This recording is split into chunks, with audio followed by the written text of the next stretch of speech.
waxaa habeennimadii xalay ka dhacay kulan xasaasi ah dalka Koonfur Afrika magaalada Johannesburg kuwaas oo ay wada qaateen jaaliyada magaalada iyo wafdi oo hogaaminaya madaxweynaha dowladda ku meel gaarka Soomaaliya mudane Sheekh Shariif Sheekh Axmed oo ay ku wehelinayeen kulankaasi ra'iisul wasaare ku-xigeenka ahna wasiirka gaashaandhigga Xuseen Carab Ciise iyo wasiirka arrimaha dibadda Cabdullaahi Xaaji Xasan kulankan oo ka dhacay Hotel Santon ee magaalada Johannesburg ee dalka Koonfur Afrika ahaydna maalin ka hor meeshii ay ka dhacday kulanka madaxda midowga Afrika goobta ayaa iskugu yimid dad fara badan oo xiiseynayay kulanka ay la qaadanayaan madaxda dowladda ku meel gaarka gogoldhiga kulanka ayaa ahaa sidii ay uga dhageysan lahaayeen madaxweynaha waxa uu kala kulmay dowladda Koonfur Afrika waxa ugu horeyntii goobta ka hadlay gudoomiyaha jaaliyada Somali Community Board Ismaaciil Soomane oo sheegay in ay ku faraxsan yihiin kulanka ay la qaadanayaan madaxweynaha waxa kaloo meesha ka hadlay ra'iisul wasaare ku-xigeenka ahna wasiirka gaashaandhigga Xuseen Carab Ciise oo asna ka sheekeeyay howlgaladii ugu dambeysay ee dowladda ku meel gaarka Soomaaliya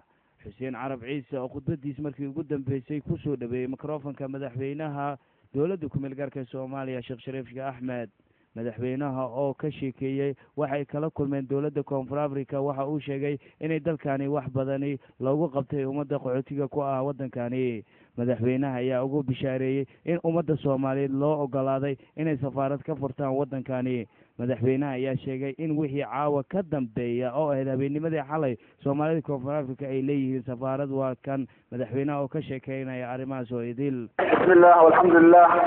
wasalaatu wasalaamu calaa rasuulillahi wa bacd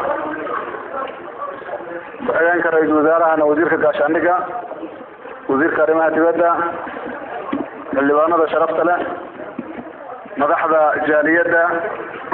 jaaliyadda Soomaaliyeed ee South Africa iyo dhammaan inta halkan joogta waxaan ugu salaamaa salaanta islaamka assalaamu calaykum waraxmatullahi wabarakaatu salaan kadib farxad weyn ay tacaawina idinla joogo waana waqti aan wax badan sugaynay in aan ku soo booqan halkan codsiyadiina kala duwanna aad iyo aad ay noo soo gaareen shakina kuma jiro in halkaanu ay duruuf badan keentay annaguna waxaan ku dadaalaynaa duruuftaas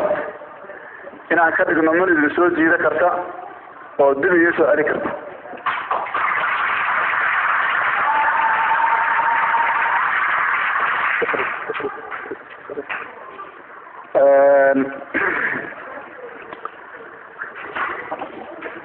waxaan hubaa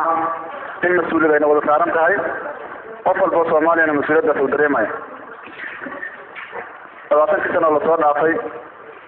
waxayna bartay Soomaalinimadu macnaha ay leedahay dowladnimadu macnaha ay leedahay walaalnimadu macnaha ay leedahay in la isu dulqaato oo la issaamaxo macnaha ay leedahay waxaana ilaahay mahadiisa ummadda Soomaaliyeed maanta dareenkeeda Soomaalinimo dareenkeeda dowladnimo dareenkeeda ku aadan midnimadeeda inuu aad iyo aad u fiican yahay intaas haddii aan ka gudbo waxaan hubaa inaad la socotiin dalka horumarka ka socda ha noqdo dhinaca amniga ha noqdo dhinaca siyaasadda ha noqdo dhinaca bulshada inaad la socotiin Maxamuud Cabdullaahi Xuseen Aboke S24 TV Koonfur Afrika